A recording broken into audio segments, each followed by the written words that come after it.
Puji Tuhan, saudara, dalam hidup kita ini kita bersyukur bisa mengenal Tuhan Yesus sebagai Tuhan dan Juru Selamat. Kenapa? Karena Tuhan itu bukan hanya memanggil kita, Dia bukan hanya menyelamatkan kita, tapi Dia memberikan janji kepada kita.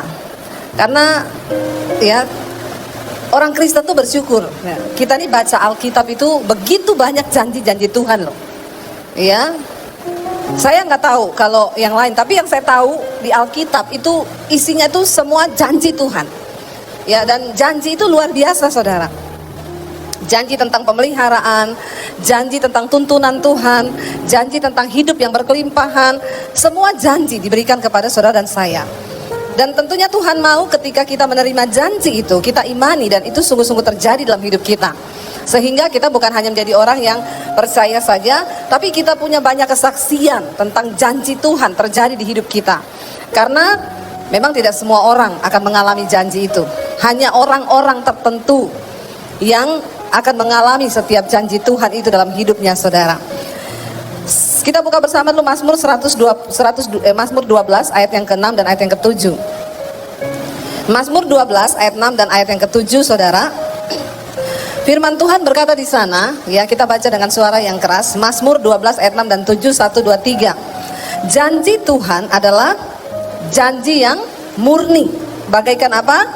Bagaikan perak yang teruji, 7 kali dimurnikan dalam dapur peleburan di tanah. Ayat berikutnya berkata, Engkau Tuhan yang akan menepatinya, Engkau akan menjaga kami senantiasa terhadap angkatan ini. Saudara, dikatakan di sana bahwa janji Tuhan itu adalah janji yang murni. Bagaikan perak yang teruji, 7 kali dimurnikan di dalam dapur peleburan di tanah. Kalau kita mendengar janji manusia, saudara, saya mau tanya, manusia itu bisa bohong nggak? Ya, suami bisa bohong nggak? Kok ibu-ibu semangat sekali ngomong bisanya ya? Ya, ibu-ibu langsung bisa. Suami bisa bohong? Bisa. Tapi suami di sini tidak ada yang bohong, amin. Insya Allah. Ya, istri bisa bohong nggak sama suami? Bisa. Banyak orang bisa berbohong, bahkan berani berjanji memakai nama Tuhan lagi, saudara. Tapi yang namanya manusia itu bisa tidak menepati janjinya. Ya, manusia bisa lupa. Tapi setidaknya kita kalau menerima janji dari manusia, ya senang juga ya. Kalau ada orang yang berjanji ya, nanti saya sering begitu. Dulu saya pernah, saudara, diajak orang, Bu, doain dong, saya ini mau jual rumah. Mau jual rumah di Jakarta. Oke, saya berdoa. Ya, saya ini buka harga rumah saya ini 20 M. Saya mau jual 20 M. M itu miliar, bukan ember. Miliar.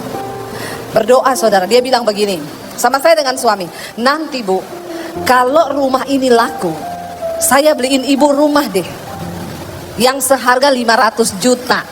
Ini 15 tahun lalu, waktu kami baru injak Jakarta. Harga 500 juta itu sudah lumayan rumah, 15 tahun lalu. Dia bilang, nanti kalau rumah ini laku, ibu doain, saya beliin ibu rumah yang 500 juta. Lalu waktu pulang saya bilang sama suami saya gini, janji manusia nggak usah dimasukin hati, ya, didengar aja di telinga. Karena kalau sampai hati nggak ditepati bisa sakit hati. Ya, oke. Dia telepon, Bu, hari ini ada yang tawar, Bu. Ya, saya naikin jadi 21 M. Ada yang tawar dinaikin 21 M. Doakan ya, Bu. Ya, saya berdoa. Besok telepon, Bu, ada yang nawar, saya naikin 22 M. Ya, harusnya juga kan persenan buat rumahnya saya naik kan? Kalau naik juga harganya toh. Saudara tahu akhirnya rumah itu laku di angka 23 M. Ya, miliar. Saya bilang sama suami, ya udah, waktu itu dia telepon pagi, Bu, doain ya. Pagi ini saya ketemu notaris, ketemu sama pembeli. Di depan notaris, dia periksa semua surat. Nanti kalau ini hari ini dia DP. Ya, oke Bu, sukses semuanya ya, sukses. Sampai siang, sampai sore, nggak ada kabar. Ya, saya nggak mau tanya soal rumah 500 juta itu, kagak. Yang sesuai janjinya itu ndak. Cuma penasaran aja gitu loh, jadi dibeli apa tidak kan?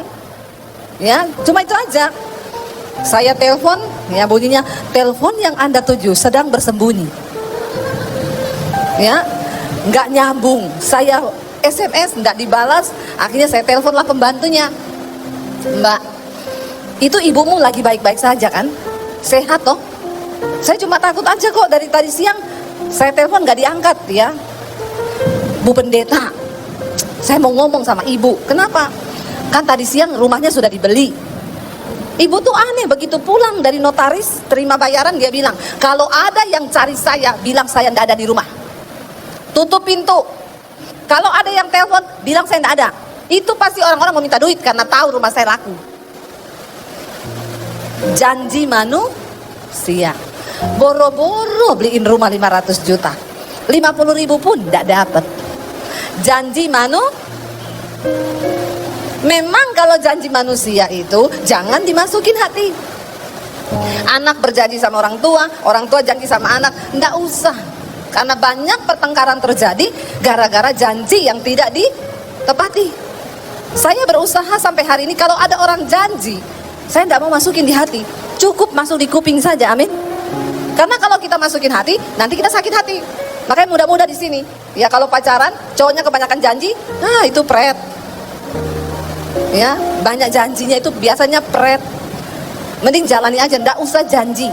Ya, nggak usah janji. Kalau memang mau memberkati, ya berkati, daripada berjanji tapi tidak ditepati. Manusia itu mengecewakan. Tapi firman Tuhan berkata, saudara, Tuhan itu bukan manusia yang bisa lupa terhadap janjinya. Tuhan itu Tuhan. Coba kita lihat dalam 2 Petrus pasal yang ketiga ayat yang ke-9. 2 Petrus 3 ayat 9, firman Tuhan berkata di sana demikian, saudara. Kita baca bersama 2 Petrus pasal yang ketiga ayat yang ke-9. 1, 2, 3. Tuhan tidak lalai menepati janjinya, sekalipun ada orang yang menganggapnya sebagai kelalaian, tetapi ia sabar terhadap kamu karena ia menghendaki supaya jangan ada yang binasa, melainkan supaya semua orang berbalik dan bertobat. Ya, bilang kanan kirimu, ingat loh, Tuhan itu tidak pernah lalai menepati janjinya. Cepat. Ya, ngomong yang benar, lihat matanya. Jangan cuma seadanya aja. Ya. Terutama suami istri, lihat-lihatan. Kenapa? Karena waktu kita berdua suami istri percaya kepada firman Tuhan, maka disitulah letak kekuatan dalam sebuah rumah tangga. Katakan amin. Firman Tuhan itu, kok anak kecil yang teriak amin ya? Padahal anak ini belum menikah loh, tapi luar biasa imannya loh ya. Saudara, ketika suami istri itu kuat di dalam firman Tuhan, kita percaya firman, tidak usah dengar kanan kiri, percaya firman Tuhan, maka rumah tangga kita itu menjadi rumah tangga yang luar biasa. Karena firman Tuhan, haleluya, itu peneguhan dari surga, saudara. Ya, amin, saudara ya. Jadi firman Tuhan itu menjadi kekuatan loh bagi kita. Waktu kita sungguh-sungguh, istri percaya pada firman, suami percaya kepada firman, maka kita akan menjadi orang-orang yang kuat. Sekalipun keadaan di depan kita terlihat tidak ada apa-apanya. Satu contoh di dalam Alkitab, kegagalan yang begitu luar biasa terhadap mempercayai janji Tuhan.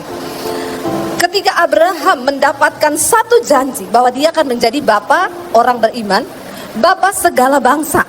Tuhan berkata, Abraham, aku akan memberikan keturunan yang begitu banyak, seperti pasir di laut, seperti bintang di langit, yang tidak terhitung jumlahnya. Abraham dengar janji itu dan dia sungguh-sungguh percaya. Tapi kemudian satu saat, istrinya ini imannya tidak kuat. Ya, karena melihat keadaan, lalu imannya itu menjadi lemah.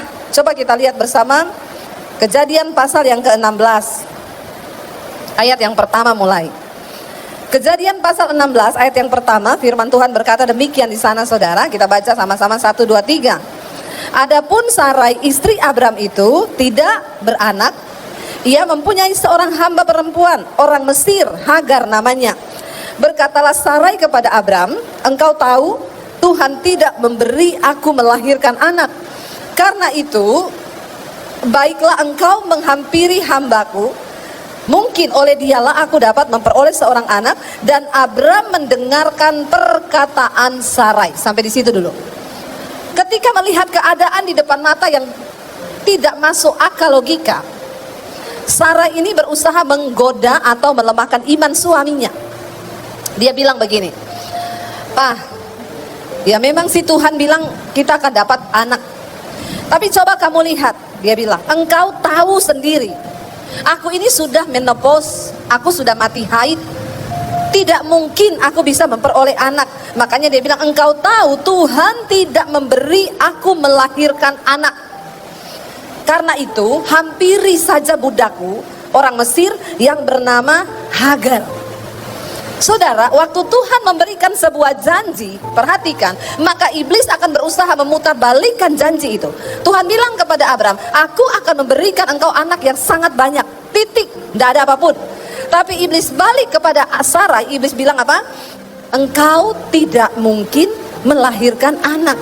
Tuhan tidak akan membuat engkau melahirkan anak." Ini kan dua hal yang berbeda toh.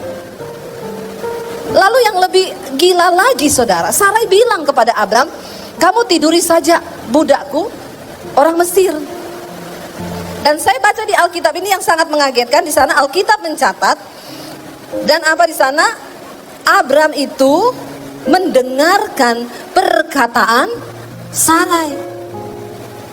Ya, saya berharap di Alkitab itu ditulis begini, ketika Sarai berkata, "Abram, tidurilah hambaku Hagar." Lalu Abram bilang, "Jangan." Ya, karena Tuhan sudah berjanji kepada kita berdua akan punya anak. Ya, lalu besoknya Sarai menggoda lagi Abram untuk tidur dengan hambanya. Harusnya kan begitu sampai 3 atau 4 kali lah ya. Tapi ternyata tidak. Waktu Sarai bilang 1 kali toh, langsung di sini ditatat apa? Dan Abram mendengarkan perkataan Sarai. Tumben bapak-bapak ini 1 kali ngomong langsung dengar. Halo bapak-bapak. Ya, biasanya kan bapak-bapak itu kalau diomongin susah toh. Ya, tapi ini kok langsung dengar. Dalam hatinya Abram gini, kenapa nggak dari dulu? Ya, orang Mesir itu cantik saudara. Perempuan Mesir itu tinggi, putih, ya, bodinya bagus, hidungnya mancung, 11-12 sama saya. Kenapa ketawanya mengejek ya? Yang paling jelek di Mesir, paling cantik di Semarang. Percayalah apa kata saya. Tanya sama Pak Gembala itu yang sering ke Mesir, ya Pak ya. Awas loh Halilintar menyambar loh Pak. Iya saudara. Ya, makanya Abram itu tidak pikir panjang. Sangat berbahaya ketika suami lemah, istri juga lemah. Maka seringkali ide-ide yang muncul itu hal-hal yang nggak masuk akal. Tapi kan harusnya saling menguatkan. Saya punya sepupu saudara, sepupu ponaan di kota Palu. Mereka itu 10 tahun menikah tidak punya anak. Ya, 10 tahun loh. Dan mereka berdua anak Tuhan. Keluarganya yang lain belum percaya sama Yesus. Jadi setiap kali keluarganya datang ditanya, "Kamu kok belum punya anak? Berdoa dong, minta sama Tuhanmu." 10 tahun saudara. Akhirnya mereka rindu punya anak. Ada teman gerejanya bilang, "Kamu periksa aja ke dokter langganan saya. Dia bagus ya untuk coba bayi tabung." Mereka periksa. Dokternya itu di Makassar, dia di Palu. Periksa, dokter bilang, waktu selesai periksa dokter bilang gini, "Ini keadaannya sangat bagus. Sel telurnya bagus, yang laki-laki juga bagus. Ini waktu yang tepat kalau mau coba bayi tabung." Ya, teman gerejanya itu coba bayi tabung di situ, dapat 3 langsung dibikin anak kembar. Jadi dokternya bilang, "Mumpung kamu baik, ayo saya bikinin 3 anak kembar." Langsung jadi 10 tahun udah lahir sekali 3, selesai. Gak usah punya anak lagi, karena umur sudah semakin tua. Waktu mereka tanya, "Berapa dok?" "Sekian ratus juta." Mereka kaget, "Uang dari mana? Gak punya uang segitu banyak dok." Lalu dia bilang begini, mereka ini tiap malam dengerin mesbah doa. Setiap kali saya berdoa untuk ibu yang pengen punya anak, mereka berdua selalu tumpang tangan di perut istrinya. Lalu dia tanya begini, "Dok, kalau kami tidak bayi tabung, normal aja?" Dokternya bilang, "Sangat kecil harapannya, hanya 10%. Tapi kalau bayi tabung 90% jadi." Karena tidak punya uang dan mereka mau beriman, mereka bilang gini, "Dok, terima kasih sarannya. Kami ambil yang 10% bersama Tuhan." Saudara, harusnya kan begitu toh? Lalu mereka berdoa. Saudara, yang luar biasa, 1 bulan kemudian istrinya hamil. Dan yang lebih mengherankan lagi, bayinya kembar 3. Kembar 3 normal. Wow, ya. Akhirnya saudara saya dikabari, Kak, terima kasih kami hamil, Kak. Ya, dia hamil, kata istri saya hamil. Waktu udah berapa bulan diperiksa, wah ada 3 embrio di dalamnya. Sekarang anak mereka saudara sudah hampir 1 tahun umurnya, lahir 3. Itu kasus pertama bayi kembar 3 di Kota Palu. Jadi lahirnya gratis di rumah sakit. Anak mujizat kan? Saya melihat bagaimana Tuhan. Kenapa mereka bisa mengalami janji Tuhan? Karena sungguh-sungguh percaya. Tapi Abraham waktu dibilang tiduri saja Hagar, langsung yes, segera. Ya, dan akhirnya terjadi sebuah kesalahan fatal. Alkitab berkata, akhirnya Hagar hamil. Dikatakan di sana, jadi Sarai istri Abraham itu mengambil Hagar hambanya, orang Mesir itu, yakni ketika Abraham telah 10 tahun tinggal di tanah Kanaan. Ia memberikannya kepada Abraham suaminya untuk menjadi istrinya. Abraham menghampiri Hagar, lalu mengandunglah perempuan itu. Ketika Hagar tahu bahwa ia mengandung, maka ia memandang rendah akan nyonyanya itu. Lalu berkatalah Sarai kepada Abraham, penghinaan yang kuderita ini tanggung jawabmu. Aneh enggak ini perempuan? Ya, dia yang suruh suaminya tidur sama hambanya. Waktu hamil, dia marah suaminya, dia bilang, penghinaan ini kamu yang tanggung jawab. Memang istri itu aneh, iya nggak bapak-bapak? Ngomong iya aja, nggak usah takut, nggak usah lihat istri dulu baru iya. Ada bapak-bapak yang saya bilang, istri itu aneh, iya nggak bapak-bapak? Lihat istrinya dulu. Ya, makanya bapak-bapak jangan semua yang istri omong itu didengar langsung, ditimbang dulu ini sesuai firman apa enggak. Sering kali ada suami yang tiba-tiba ngamuk sama keluarganya, ngamuk sama mertuanya gara-gara perkataan istri. Ya, terjadi perselisihan gara-gara istri. Makanya istri itu juga harus penuh firman, amin. Ada masalah langsung suntik suaminya loh. Ya itu loh, keluargamu, mamahmu. Akhirnya suaminya ngamuk-ngamuk saudara. Ini banyak terjadi dalam keluarga Kristen nih. Pertengkaran demi pertengkaran akibat istri yang hidup tidak takut akan Tuhan. Ya udah gitu tetap salahin suami kan. Lihat penghinaan ini, kamu loh yang tanggung jawab. Lah yang suruh tidur di Hagar siapa? Memang kasihan bapak-bapak itu. Ya seringkali memang bapak-bapak itu menjadi korban. Bapak-bapak bilang amin dong, saya sudah bela loh ini bapak-bapak di sini. Terima kasih kek. Ya dukung saya gitu ya. Ya benar ya, mari kita ini hidup takut akan Tuhan istri-istri. Dia bilang, penghinaan yang kuderita ini tanggung jawabmu. Akulah yang memberikan hambaku ke pangkuanmu. Tetapi baru saja ia tahu bahwa ia mengandung, ia memandang rendahkan aku. Tuhan kiranya menjadi hakim antara aku dan engkau. Loh, malah bawa-bawa nama Tuhan jadi hakim antara saya dan suami. Saudara, mari kita berdoa. Di dalam mengarungi rumah tangga pasti akan ada badai, gelombang yang sering kali membuat kita ini meragukan janji Tuhan terjadi. Tapi waktu kita itu berpegang teguh, suami istri kuat dalam firman, cepat atau lambat Tuhan akan menggenapi janjinya dalam hidup kita. Amin. Ya. Saya tadi tertarik Pak Victor bilang, biar surga itu turun ke bumi. Apa itu surga, saudara? Surga hanya bisa terjadi dalam kehidupan orang yang hidup sungguh-sungguh percaya pada firman Tuhan. Waktu surga turun ke bumi, yang terjadi itu apa? Yang pertama, ada kebenaran, damai sejahtera, dan sukacita oleh Roh Kudus. Itu surga. Amin. Ya. Waktu kita ini hidup dalam kebenaran, pegang janji Tuhan, maka hidup kita penuh damai sejahtera dan ada sukacita. Jadi walaupun mungkin kita nggak punya uang, tapi ketika ada surga dalam hidup kita, di situ ada kebenaran, damai sejahtera dan sukacita.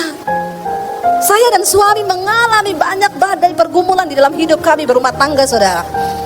Ya, tapi puji Tuhan pergumulannya bukan yang dicari-cari. Kita ini hidup lurus ikut Tuhan aja masalah itu banyak. Apalagi kalau hidupnya bengkok. Tapi kami bersyukur semua persoalan badai yang kami hadapi itu karena kami belajar menuruti janji dan firman Tuhan dalam hidup kami. Itu luar biasa saudara. Tapi karena kami bertahan dalam firman, percaya pada firman Tuhan, Tuhan menggenapi. Satu hal yang pertama yang sering kali membuat kita tidak percaya pada janji Tuhan, yaitu apa? Waktu kita melihat keadaan di depan kita rasanya tidak sesuai dengan ekspektasi yang kita harapkan, yang kita mimpikan. Jangan pernah menyerah. Waktu Sarai melihat keadaannya, dia bilang sama suaminya, kau lihat kan, engkau tahu kan, Tuhan tidak akan memberikan aku melahirkan anak. Jadi buat apa? Apa yang kita harapkan? Orang yang selalu membatasi Tuhan dengan cara berpikirnya, dia tidak akan pernah melihat janji Tuhan itu digenapi dalam hidupnya.